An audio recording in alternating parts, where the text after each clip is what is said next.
What's going on YouTube? Levi at Old Iron Off-Road here today, out here in the shop banging on this little guy. We have a 1962 3-ish Scout 80 we've been hammering on for a little while. Thought I'd do something a little different today. We've got some shop series stuff that obviously up on the page, some how-tos. I thought on this guy we would let you just hang out with us though and take you through some kind of follow along as we complete some tasks.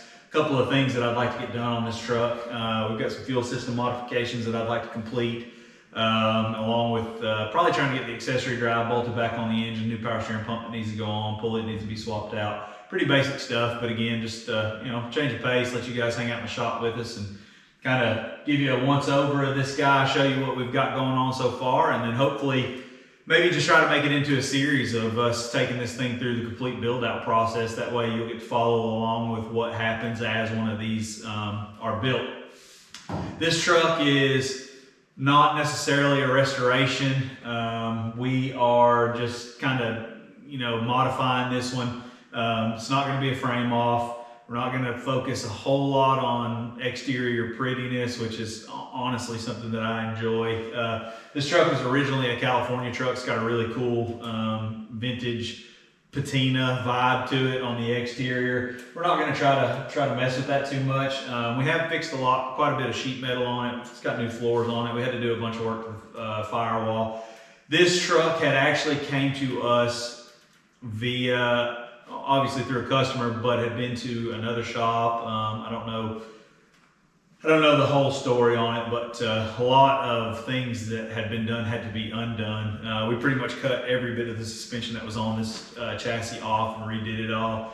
Engine was in it, tranny was in it. This is a Cadillac LQ9 6-liter 4L60, which is actually factory tranny behind the LQ9 in some instances. I was a little surprised to learn that. Dana 300 transfer case. We've got a Curry Pro Rock Chalk, I never can remember which. High pinion Dana 60 semi-floater rear and a custom Dana 60 narrowed kingpin front. A lot like the red truck, kind of something along those lines. The customer actually wanted us to kind of do something similar. We're not 4-linking the rear. We actually run Wagoneer 44 springs in the front, reverse shackle, and we're running some Ford Ranger springs in the rear of this one, which we have used in the past. They work out well. Anyway, like I said, this isn't a resto, just kind of a cleanup, modernization, make it function, make it cool, make it something that him and his family can enjoy. And like I said, just thought maybe we'd keep you guys in the shop with us, do a series, try to keep somewhat of a regular update on this guy so you guys can kind of follow along with the progress and track and see how these things come to life. I thought that might be a cool thing to offer. So yeah, like I said, fuel system modifications. We're running a CJ tank in the back of this guy. Doing a fuel injected build. The dual saddle tanks in these trucks doesn't, in my opinion, and it can absolutely be done. I've done it myself, but fuel injection in dual fuel tanks is kind of a pain, especially with the dual saddle tanks. The hose, the plumbing just kind of gets convoluted. The selector system, which is a fuel injected return and pickup style selector, can fail, and oftentimes will fail with a return pumping into the wrong tank. You'll overflow tanks. It's just kind of it's not great. I mean, it does work and can be made to work, but in my opinion, it's not ideal. So what we've been doing, like I said, is a CJ tank, single mounted rear tank in the back. Pick your poison, whatever tank you can make fit. The CJ stuff's just readily available. We fill the factory fillers, and I actually use a CJ filler in the back, just like what you would see in the back of a Wrangler. I know probably die-hard people cringe at that. Obviously, if we were doing like a true blue restoration, that's not something that we would typically do, but on something like this that we're cutting up anyway, it is what it is, and it definitely gets it done. 15-gallon fuel capacity, which isn't great, but it's decent. And we've got a modern fuel injected engine that gets reasonable fuel mileage, so it's not terrible. We're also going to do a swing out tire carrier in the back with a Jared can, so it'll have 5 more gallons of fuel capacity, gives you a 20-gallon capacity.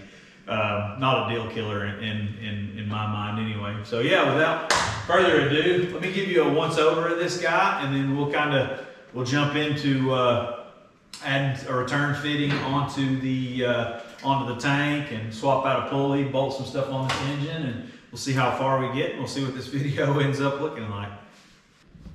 So first off, we've got this front cross member modified. Again, this was a 4-cylinder chassis originally, so you would have this big, huge cross member here. As you can see, this has all been removed. Now, a lot of this stuff had been done by the other shop. Again, this engine was already in it when we received it. We had to do a ton of cleanup though. I mean, it was bad. If it was in the way, it got hacked out or beat with a hammer.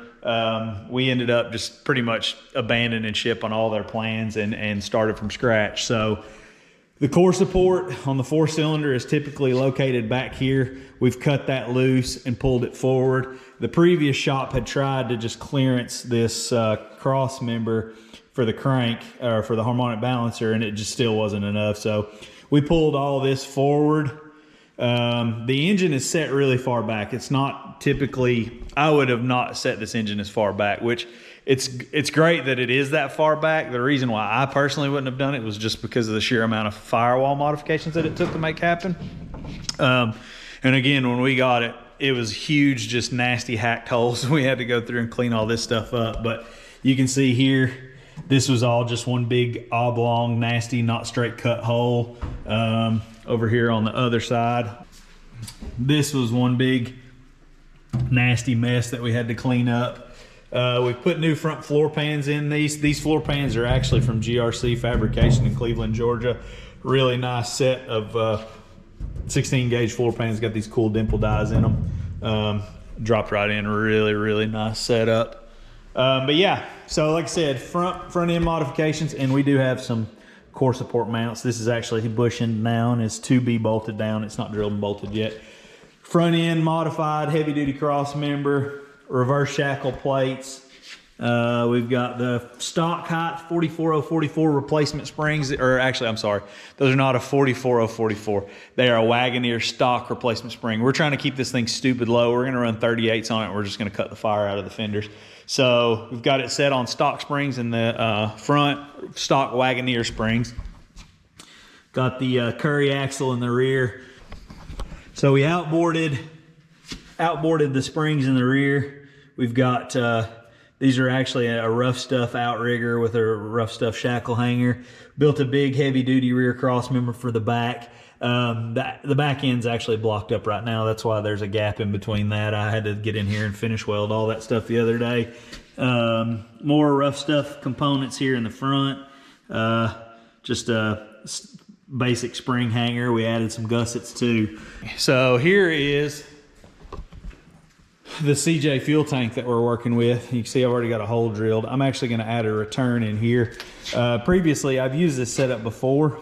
There is a return in the top of this guy, which you can see I've already welded up. And oddly enough, on a Scout 80 800, this is actually the appropriate ohm range sender to run with a factory Scout gauge if you ever need to do so. We're running Dakota Digital stuff in this thing, so that's kind of irrelevant, but thought that was a little tidbit of information. Anyway, on this return, you don't want to use this. I've actually tried to use that on the last one, and what it does is it actually dumps fuel directly on top of the pickup, and when you get down to about a gallon, you'll get some cavitation and some weirdness out of it. So just cap that guy off. We're going to run, this is going to be a vent for a rollover vent, and this is actually going to be our return. So I'm going to get that cleaned up. Well, I've already got the metal cleaned up, but I'm going to get that get a piece of tubing brazed in there. We've got our filler, both our filler.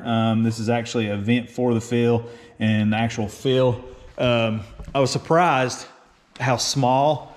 Obviously, the Wrangler stuff fills really well. So if you're an 8800 guy, you know right off the top of your head that they fill terribly, and that's not something you want to end up with. So this is a factory Wrangler hose. You can see it's fairly small stuff, but it vents really well.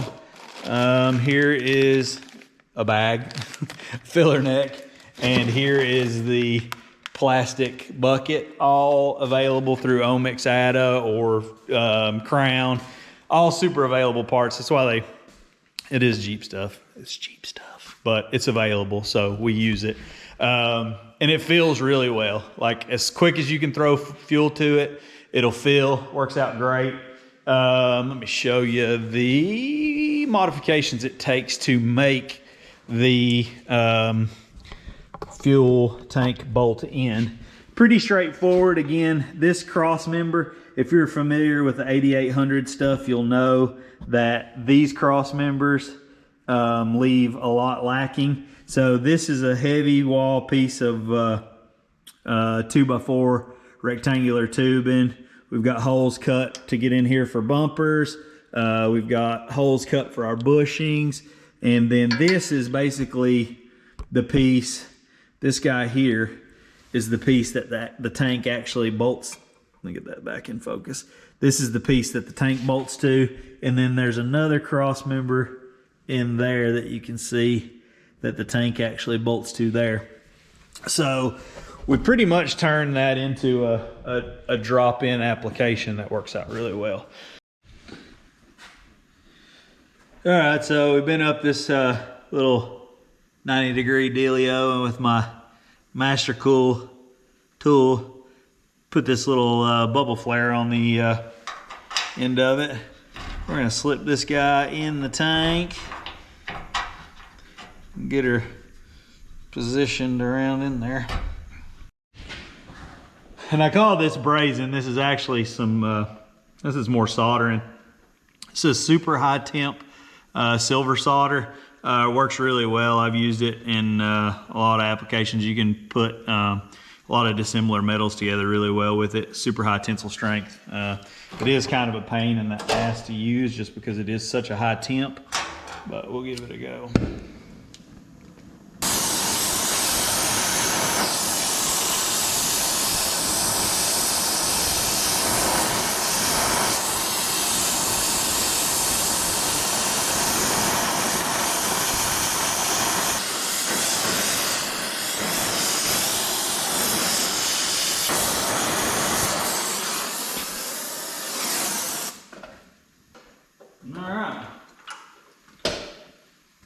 So that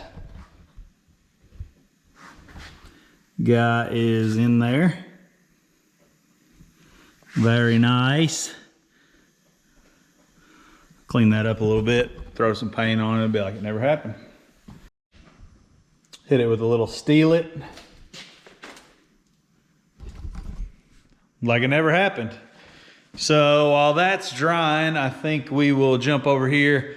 I'm gonna pull the accessory drive. The accessory drive on this thing, it's the factory off the engine accessory drive. Let me show you what we're working with here while we're actually changing the pump out.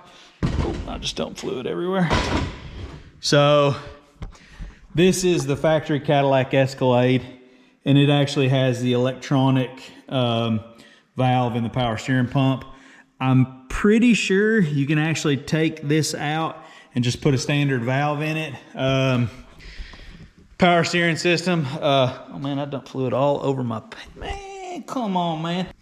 Anyway, so the reason we're replacing that is new power steering system, new pump. No questions asked. I'm not gonna throw an old pump on a new setup. So we've got the got a Scout 2 steering box set up here, ported and tapped for hydraulic assist. Anything over 35-inch tires gets hydraulic assist, no questions asked.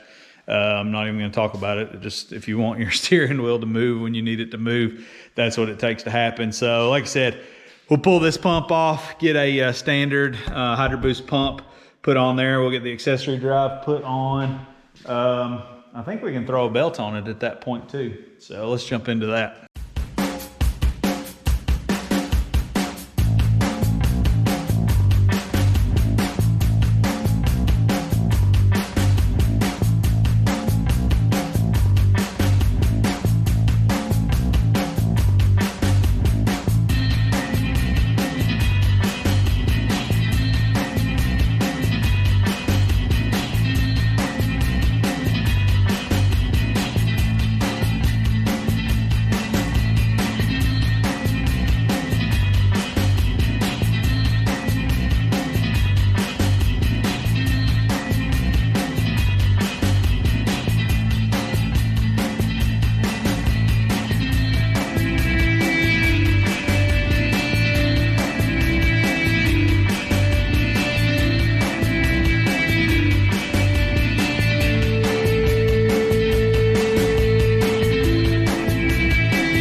this guy back on the bench.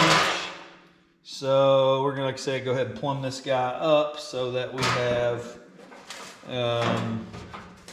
all the fuel lines and electrical connections routed that we need to make happy before we end up with it under the vehicle. So we've got our pickup, and on pickup, this is all suction and return, so standard fuel hose, standard fuel clamps are fine. Anything on the pressure side, obviously you want to use fuel injection hose. But I've tried to get out of the habit of using hose as much as possible. We'll have a few short runs. This should stub out about there. We'll have a feed, a return, and a vent. Actually, the vent will go back that way to a rollover vent valve. But like I said, I try to use as little rubber as possible. It's like everything else, rubber is just garbage these days.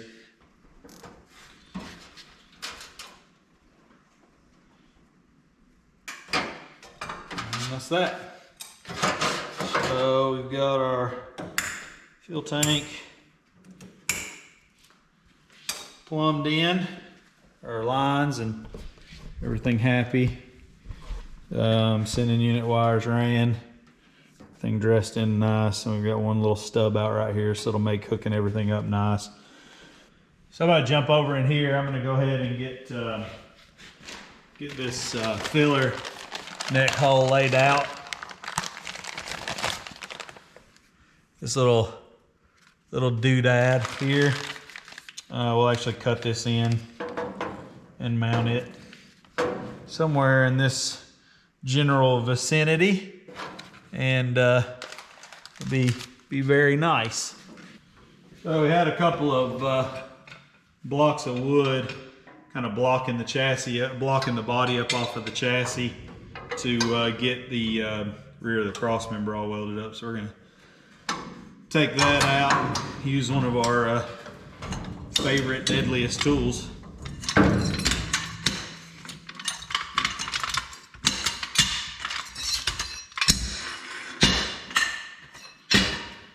That stuff out of the way, and then we can get the body bolted back down kind of where it's going to be. That way I know exactly how high the filler needs to be in relation to this little pocket here.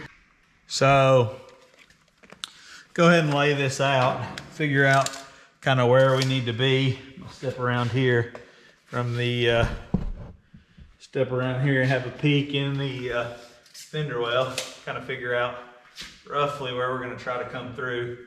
The 800 actually has like a little filler panel inside of this, so there's two cavities that we're going to have to come through to get the hoses through. But just really trying to figure out right now where the bottom of the cross member is. So looks like we need to be about 7 inches up. 7 inches up from the bottom of the end cap, and probably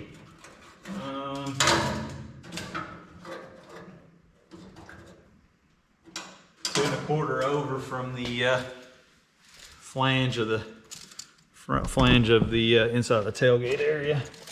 So we're going to go 7 inches up.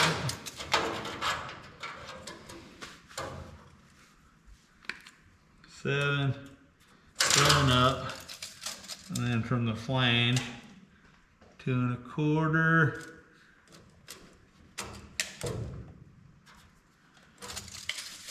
And that puts us there. Now we're going to take this little dude and see if that's got enough of a lip. That works out pretty perfect. That puts the edge of this little guy like pretty much flush on the edge of that. So, and again, I have used these before. I just didn't take time to write down specific measurements. These things are all apt to be a little different anyway, so I'm going to kind of rough trace out the back side of this, get an idea where we're going with it. And that's our general shape of our hole. One thing I like to do, I could just plunge in here with a grinder or with a cutoff wheel, and then you kind of end up with wonky corners. So one thing I like to do is kind of try to find the edge of the corner and drill a hole.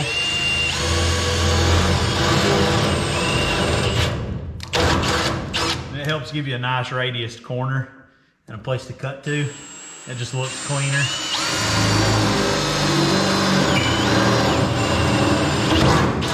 Pop 4 holes in here. Measure once, cut 5 times.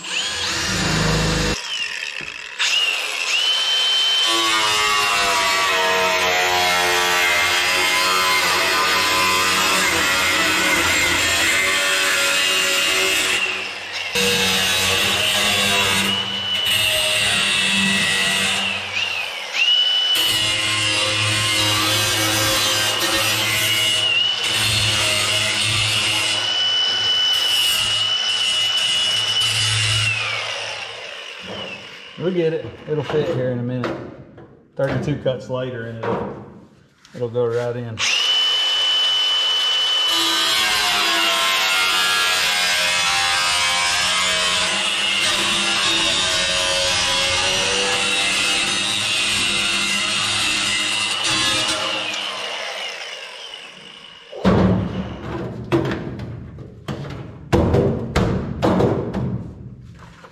All right.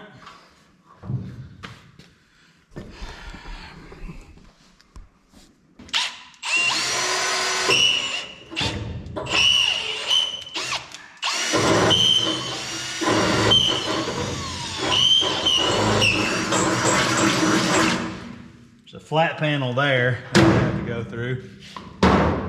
And then we're gonna have to go through this other angled panel. But honestly, I feel pretty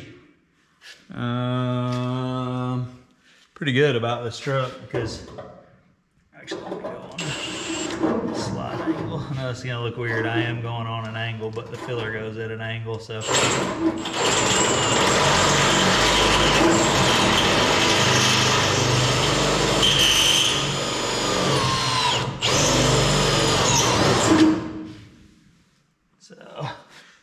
Usually these panels are rotten, so the fact that there's anything to even drill through is kind of nice, kind of amazing.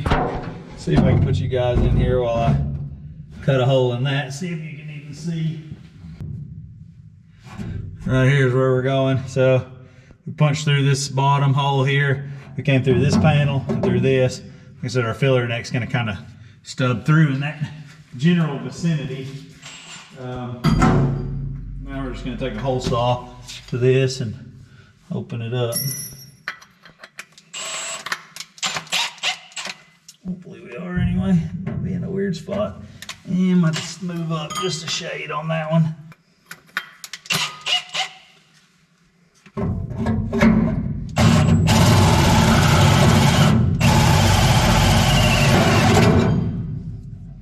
All right, and we're going to come through the other panel.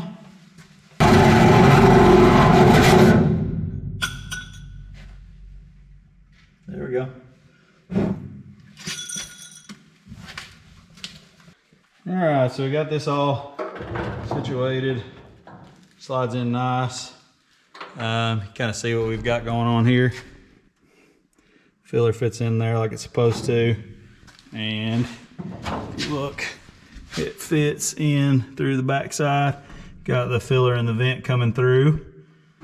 So next thing we need to do is punch a couple of holes in the back of the end cap. I'm gonna pop some rib nuts, some nut certs into the end cap. That way we can bolt that up with some 1/4 inch 20 bolts. Bolt the fuel tank in, and then we'll be ready to plumb the fill and fill vent.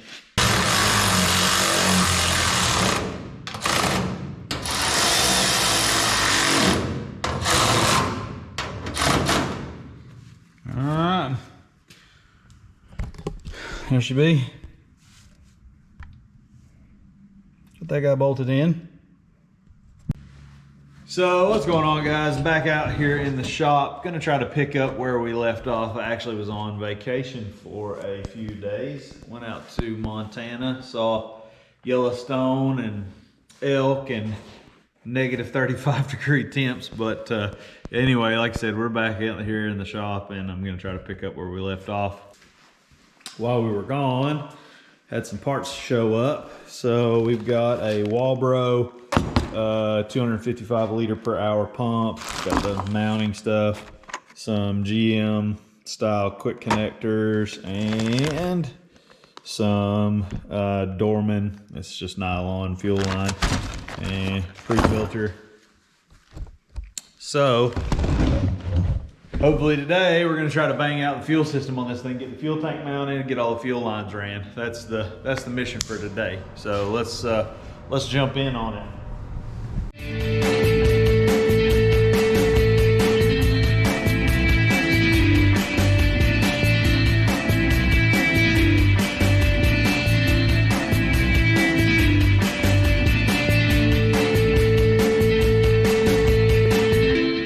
Alright, we got the fuel tank all mounted up, so let's get this fuel pump set up.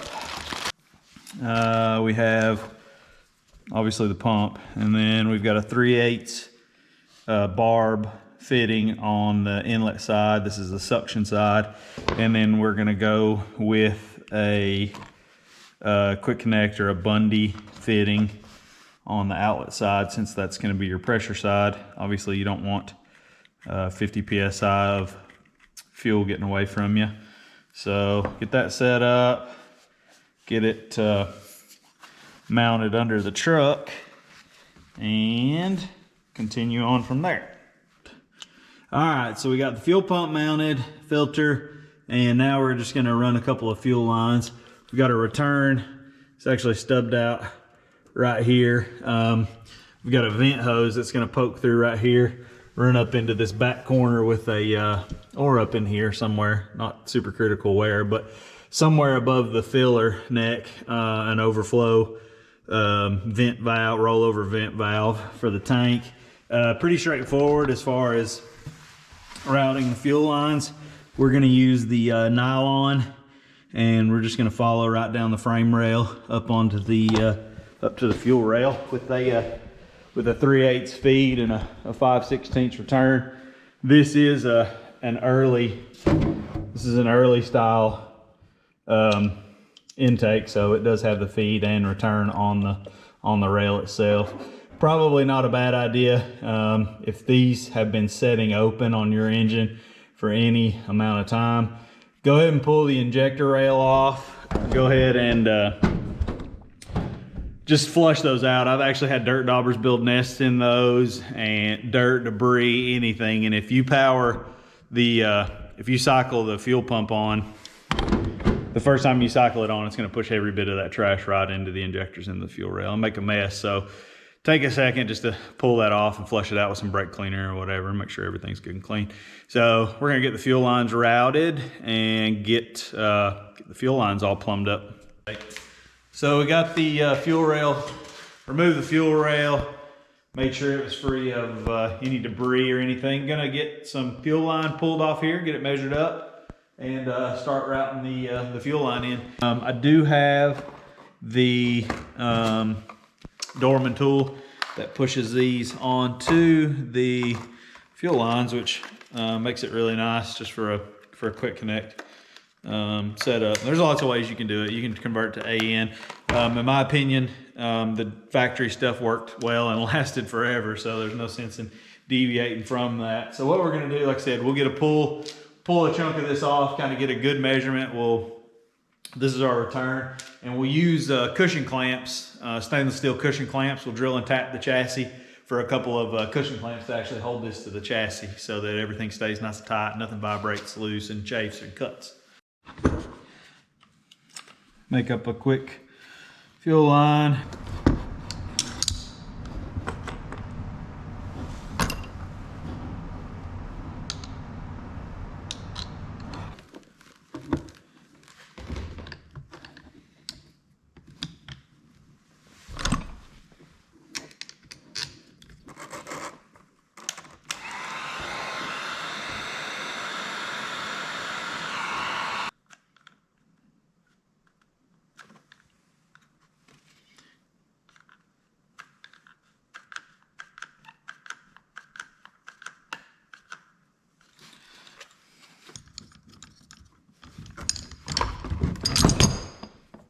And there you go.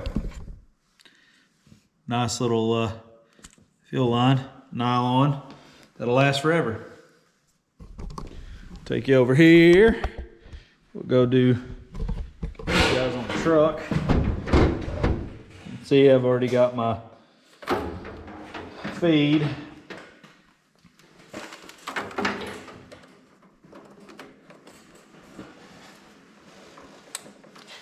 And just like that, she clicks on very nice. So I'm gonna climb underneath the truck and do some work on the chassis. I'm actually gonna drill and tap the chassis and get some cushion clamps mounted for those to just kind of lay on the chassis nice, and well, keep them isolated and keep them from vibrating. All right, so hopefully we'll be able to see what I'm doing in here. Like I said, we're just gonna drill and tap the chassis. We'll run cushion clamps.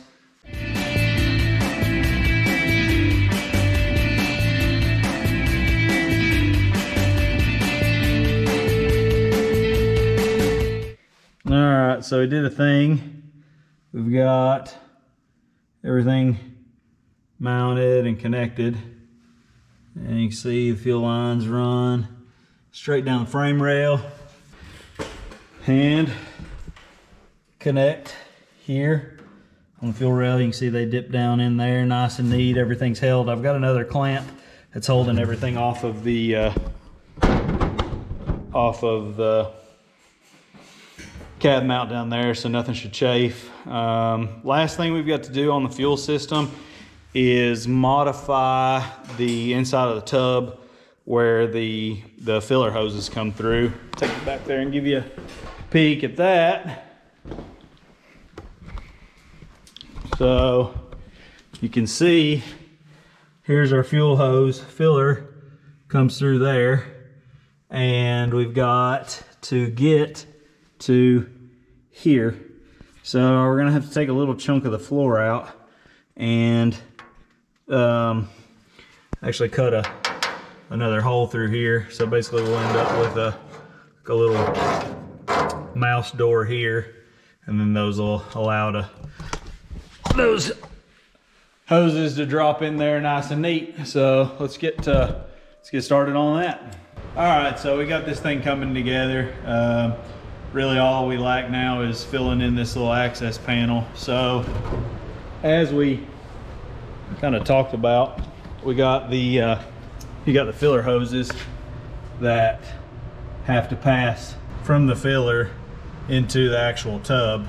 So of course you've got to have a couple of access holes.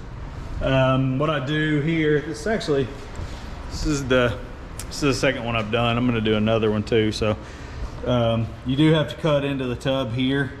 What I do is I use a hole saw to make a nice radius on the back sides of the cut so that they're not square, and just the nice radius on stuff makes cuts look a lot nicer.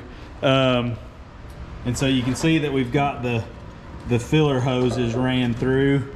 And one thing you do have to do is you'll end up having to, you can see there, you've kind of got to scallop or bird's mouth the chassis, just because this squared off section won't let you get to this lower filler. So you kind of got to put your little bird's mouth in there.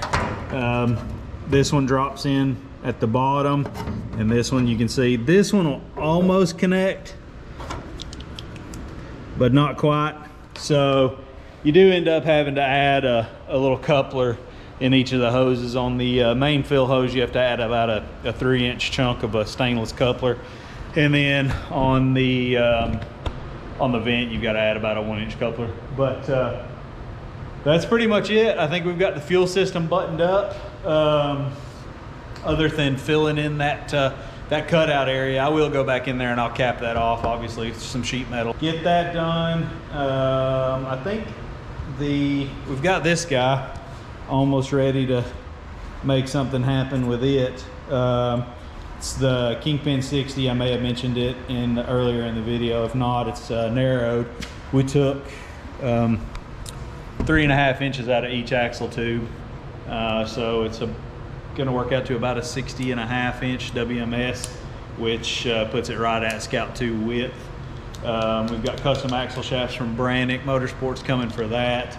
So probably the next video will be getting the suspension. The front springs are on, but getting the springs in the back, getting the axle underneath the back, getting the pinion angle set on the rear, and getting some work done on this front axle and getting them underneath the truck. Maybe working on steering, something like that. I don't know. We'll keep on trucking though.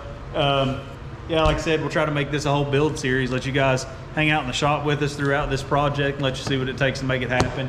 But yeah, I hope you guys enjoy this video. Always remember to like and subscribe, please. That helps us out a lot. And enjoy.